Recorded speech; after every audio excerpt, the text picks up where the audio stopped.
land in Jeddah 2 hours before. Because Jeddah is not a place to do ihram in. If you go to Jeddah without ihram, then you have either two solutions. Slaughter an animal and you will ihram from Jeddah, or you go back to Al-Miqat, you take a car, and that will cost you fortune. Go back and do ihram from Al-Miqat. If you go into Medina, you don't have to do none of that. You go wearing your normal clothes, you enjoy your flight, you enjoy your time in Al-Madinah, because going to Al-Madinah is different than Hajj, separated from Hajj. Now, let's start once you reach the airport, of course they will take you and put you in a hotel close to Al-Haram in Al-Madinah. And in Medina, you don't do anything except attending the prayer in the masjid, Al-Masjid al-Nabawi. And if you attend the prayer in Al-Masjid al-Nabawi, how many hasana you get for each prayer? Not 100,000, no. 100,000, that's enough. But do not waste that. Every prayer, make your schedule, make your plan. Every prayer you pray in Al-Haram. You make your wudu home, wear your nice clothes, you put your perfume, and you go pray. And when you go, treat the masjid exactly like treat this masjid. You go with your right foot first, and you say the dua of al-masjid. Allahumma iftah li abwab rahmatik. And you go in, and you pray 2 rak'ah tahiyyatul masjid. Al-Masjid al-Nabawi, you pray tahiyyatul masjid. And then you wait for the prayer. The first time you go, if you're not going to sit and wait, then don't pray tahiyyatul masjid. You go straight to the Prophet sallallahu alaihi wasallam. And don't think that we are making all this trip to visit his grave. No, no. We're visiting his masjid. And his grave being engulfed in the masjid.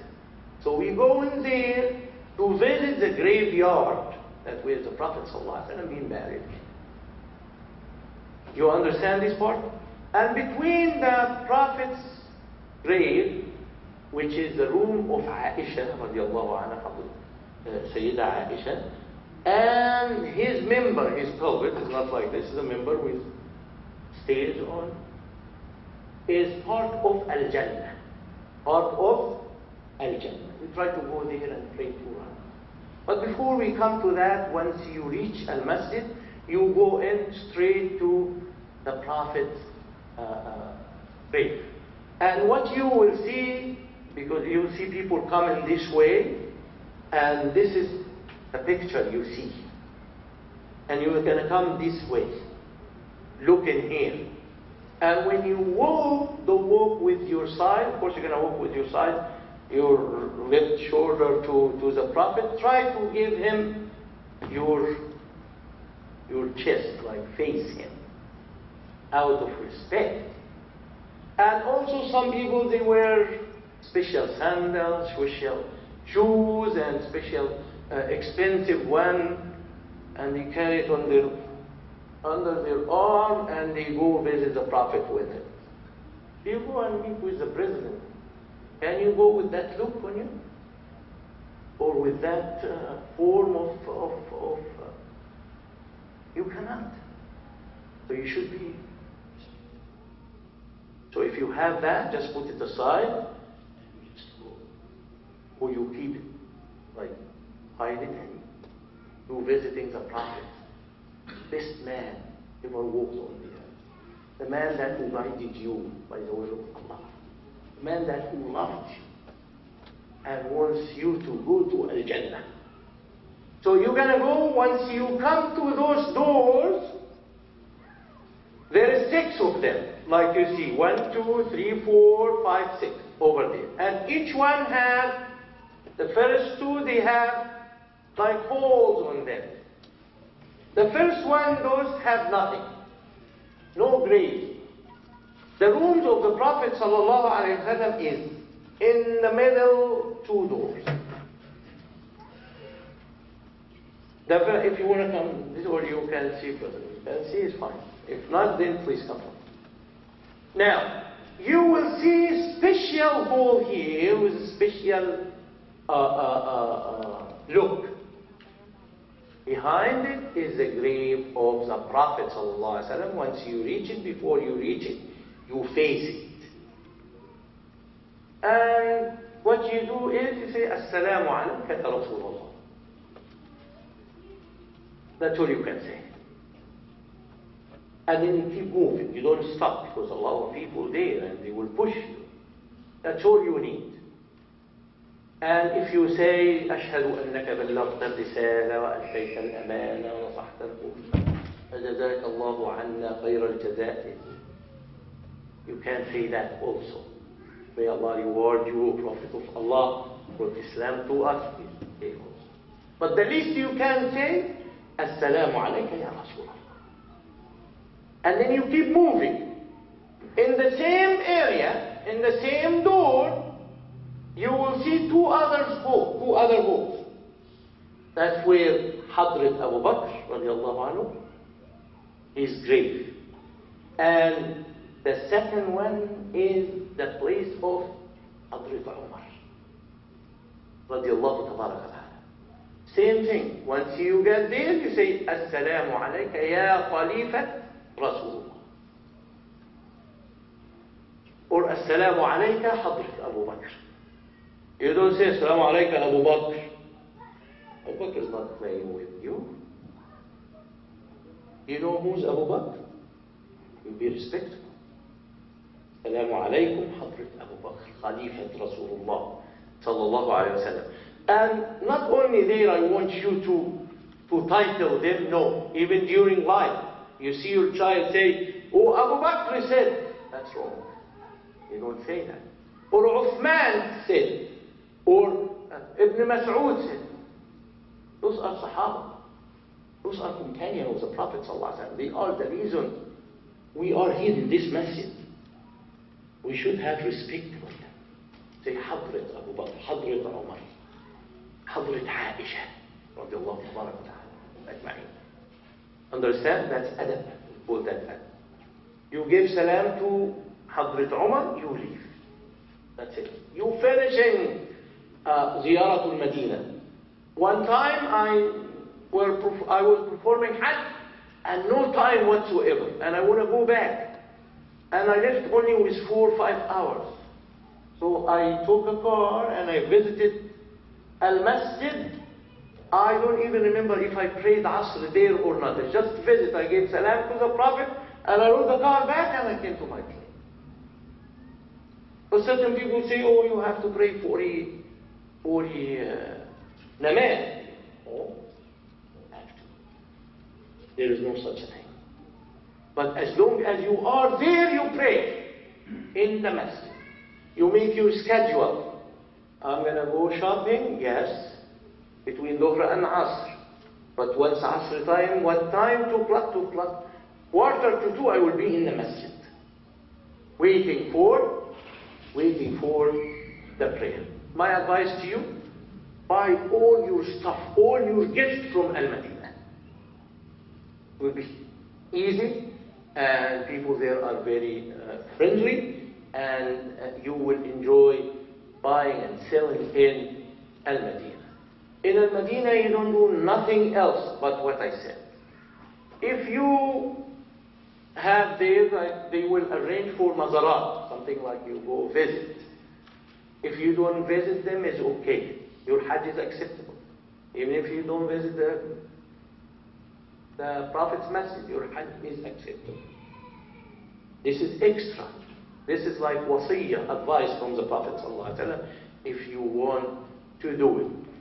Before you leave, try to pray at least 2 rak'ah in Al-Rawdah al-Sharifah. Rawdah al-Sharifah between the Prophet's room, the Hadrat Aisha's room, and his member. You will know it. You see people They go there and stick themselves to the floor. They don't move. Don't do that. Because millions of people want to come and pray. Just pray your 2 rak'ah, make your dua, sincere dua, and leave. It's a space for others. Don't fight. Don't raise your voice. You will see that happening there. You know, Imam Ali, Hadrat Ali radiallahu anhu, when he used to, when he needs to fix his door of his home, he don't fix it there. He takes his door with him and go outside Al-Madinah just to hammer it, to hammer his door. Respect. The Prophet ﷺ, the Prophet is saying this. So you do not raise your voice, because raising the voice there is no good. You understand? You go as blind as you can, you finish as blind as you can, and you try to perform all the prayers. If you can do that there, you do it, inshallah. That's concerning Al-Madinah. Al-Madinah have nothing to do with Hajj. You do that after Hajj, before Hajj is fine. Let's say you don't have the chance and you want to leave, it's okay, your Hajj is accepted, inshallah. Concerning my sister, let's say they will have their excuses, monthly excuses. They cannot go into the masjid. It's okay, you don't have to be alarmed, you don't have to be, Allah inshallah will reward you. If you have the chance to go in, it only needs from you like few minutes. The most is half an hour to do it. Of course, you have time. There they have the timetable when is for women. But you do not enter the masjid when you are on that status. You wait until you your status change, and then you go pray and do your ritual. Okay? You don't have the chance, and your people is leaving. Don't be alarmed. Don't be like angry or upset. Allah subhanahu wa ta'ala will reward you, because this is not in your hand. This is in the hand of Allah. And you can stay from outside and say salam to the Prophet sallallahu alaihi wasallam. You go where the place of him is, and you say salam to him, and you will get the reward. That's concerning Medina. From Medina, you come to Mecca, or from anywhere you come to Mecca. We're not going to say Jeddah, because now we agreed Jeddah is not a place to make ihram or anything. Okay? We're going to say go into Mecca right away. From Medina you have to go to a place called Abyar Ali. Abyar Ali. Dhul Hulayfa. The bus driver, he knows, the group will take you there. It's fine to make you. And that facility there in Al-Madinah is very beautiful facility. Very clean. And you don't have to buy your cleaning stuff from Al-Madinah. No, over there you see people selling them. Razor blade, or your cleaning stuff, they selling it there. The only thing you have to worry about is getting your ihram garment. If the bus stops there, but sometimes the group leader will say, okay, we're not going to Abyar, we're going to pass by Abyar Ali, so you take your shower home, you clean yourself home, and you wear your ihram home, and we go to ride the bus, and right away we go to Mecca, because we don't have time. And if they say that, try to be helpful, help them. Okay? So, you could take your shower at your hotel or at Abyar Ali station. If you're coming from United States or you're coming from anywhere, take your shower home and wear your ihram when you wear your ihram? Before Jeddah, 2 hours, 1.5 hours. That will be good enough, inshallah. Okay? And that's accepted. Now, before you take a shower, you have to clean yourself. Because in ihram, you do not cut your nails. If after the niyyah of ihram you cut your nail, or you bite your nail and take part of it out, you slaughter an animal. Any mistake, you slaughter an animal. Animals now, over there is about around $120, $130 they charge? 120? 120. Any mistake you do, you have to slaughter an animal. Whether this mistake small or big. Yes.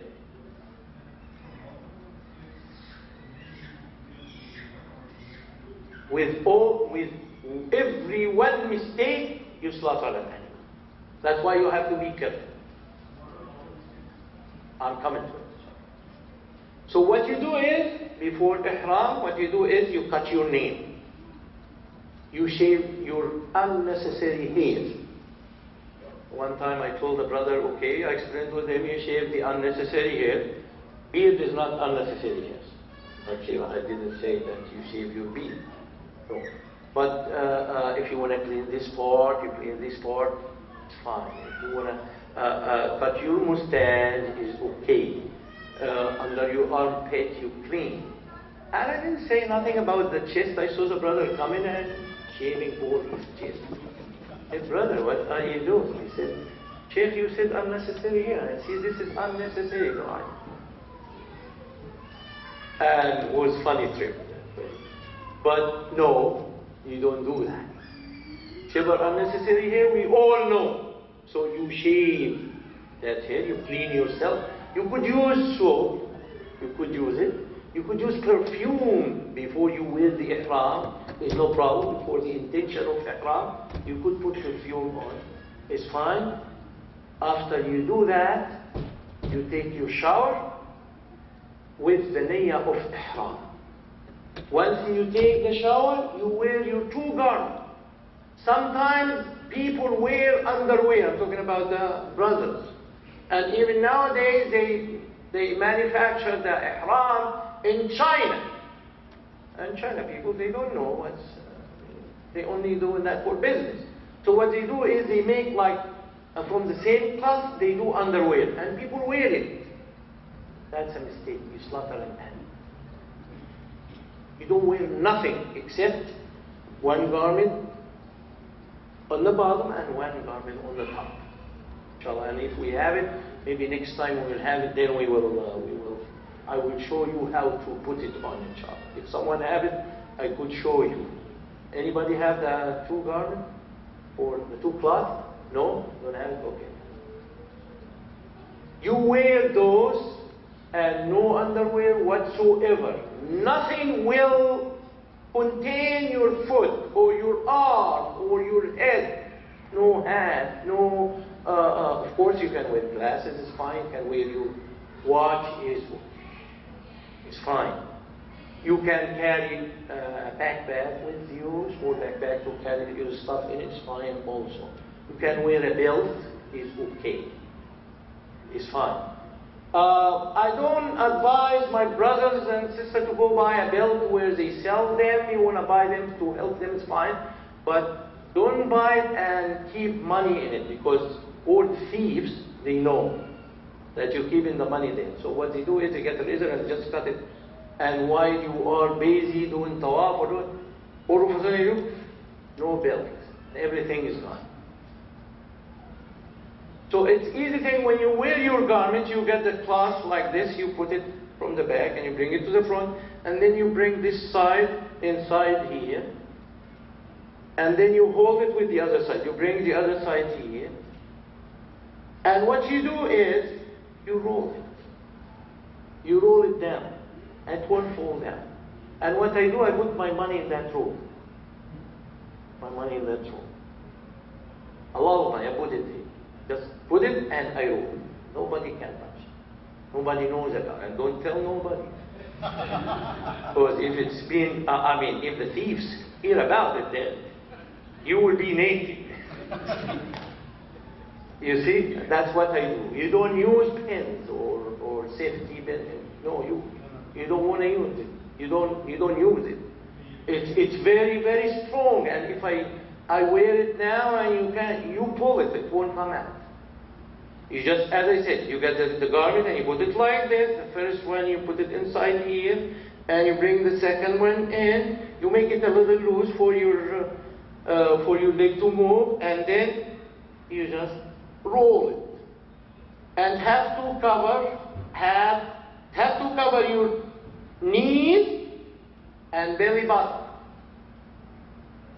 You have to. Hajj is responsibility concerning men and women, and you have to work on that. You cannot just lay down somewhere and raise your leg up and put it on the pillow. No, you cannot do that. That's your responsibility. That's your responsibility. You have to keep everything to yourself. You have to. I've seen a lot of people doing that. They just don't get. That's not good, because you performing Hajj with others, and you have to respect others. That's what you do. You wear your ihram. Over there in Biyar Ali or the place that you make an ihram in, there's a masjid. You don't have to initiate prayer. You don't have to. But if Asr prayer or Asr Adhan, or people praying Asr, praying Dhuhr, praying Maghrib, then you're wearing your ihram, you go pray with them, Asr or Dhuhr or Maghrib, and then after you pray, while you are sitting, you say, Labbaik Allahumma Umrah. Oh Allah, I'm performing Umrah. Please Allah accept it from me. And make it sincere Umrah. That's what you say. You said that? Is okay. Also, I want you to say one good sentence. You say Allahumma, and I will say it slowly, because many people don't say it, and it's bad if you don't say it. You say Allahumma, everybody say Allahumma mahilli haythu habastani. Allahumma mahilli haythu habastani. If you say this sentence and you get sick, you already made the ihram. Once you make the ihram, you cannot get out of it. You can't. You're going to slaughter animal and you're going to come back and do ihram from the same place and do Hajj and Umrah. You cannot say, okay, I'm muhrim, and then you take off ihram and you run. No, you can't. You can't do that. Once you get into ihram, you don't get out unless you finish Umrah or Hajj. But if you say this sentence, if you said it, if you say that and you get sick, someone called, he said, emergency, we need you to come, then it's easy to come out of ihram without any penalty, and then you can do Umrah next time or after 10 years, it's up to you. Or even if you don't want to do Umrah, it's fine. Only this sense. Allahumma mahilli haythu habastani. Inshallah, I will write it down to one of you with big letters, and then you copy it from each other, inshallah. Okay, the meaning, good. I forgot. The meaning of it is, oh Allah, if I get any excuses, make my the end of my ihram at the time and the place of that excuse. Mahilli means makani, the place I get excused in. I get sick here after I made ihram, or when I'm making tawaf and I couldn't do no more tawaf. Then I take ihram. It's fine. You said that. Allahumma mahilli haythu habastani. All these excuses is from Allah, and Allah is holding you back. Then it's fine. Okay? Allahumma mahilli haythu habastani. You said that you will ride your bus. Once you ride your bus and the bus start moving, or the plane start moving, or after you wear your ihram in the bathroom, before the plane lands, what you do is Labbaik Allahumma labbaik, labbaik la sharika laka labbaik, إن الحمد والنعمة لك والملك لا شريك لك. Start doing that. And do not stop. Let's say you are in the plane and you see the stewardess brought the food and you're hungry, you're happy. Then you say, Labbaik Allahumma labbaik. Let's say the plane landed, Labbaik Allahumma labbaik. You see a brother of yours, you didn't see 100, you say, Labbaik Allahumma labbaik. You don't stop saying Labbaik Allahumma labbaik until you see Al-Kaaba, the holy place. Until you see it with your own eyes, you don't stop saying Labbaik Allahumma labbaik, labbaik la sharika laka labbaik, inna alhamda wal ni'mata laka wal mulk la sharika lak. During the ihram, you do not pull your hair with intention. You do not cut your nail. You do not use perfume. It doesn't matter where it is. You don't use it. In the plane, they gave you like a piece of a little envelope to wipe your. Don't use that. You don't use that. That's have cologne in it or smelly perfume in it. You use it, no good. Also, soap inside the bathroom. You don't use it. Soap that we wash our hands have to be no scent. You don't use it, that's it. If you do that, then you slaughter an animal. You have to keep, but let's say I'm washing my hand, I'm washing my face, making wudu, and all of a sudden I see hair in my hand. You did not pull that. That's a dead hair came down. Concerning my sister, why you have an ihram? You don't use comb, you don't comb your hair. That's why the sahabiyat, they used to braid their hair, not to comb it during Hajj. They make it like 3 braids in there, and they one in the front, 2 in the back, and when they wear hijab, they put it together and you don't use comb, huh? Shoes, no shoes. And Hajj, no shoes. Slipper, you know the slipper, they sell that slipper back in Jeddah, 5 riyals. Leather is fine, yeah. Leather, plastic is good. They sell it here, they call it croc slipper, croc slipper. Yeah, crocodile slipper, something like that. They have it good here, no.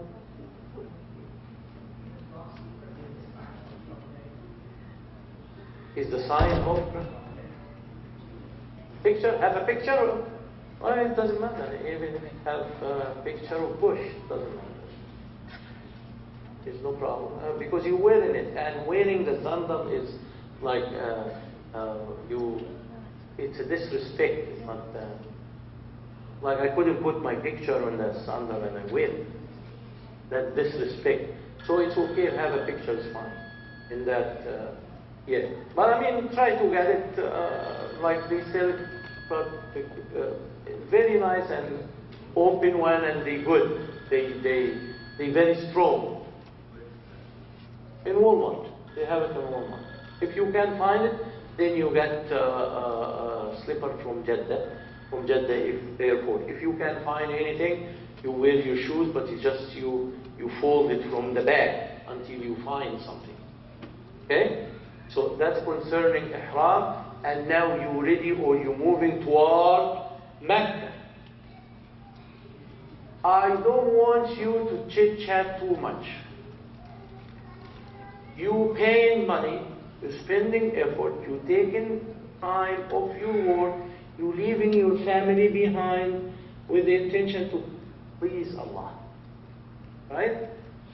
So, you can ask me what's your name, where you're from, yes, how many children you have, how good is your country now, what's happening in Egypt, tell me. Things like that is good, use it. But not beyond that. Use your time for dhikr. And always, لبيك اللهم لبيك لبيك لا شريك لك لبيك إن الحمد والنعمة لك والملك لا شريك لك. You keep saying that until you go to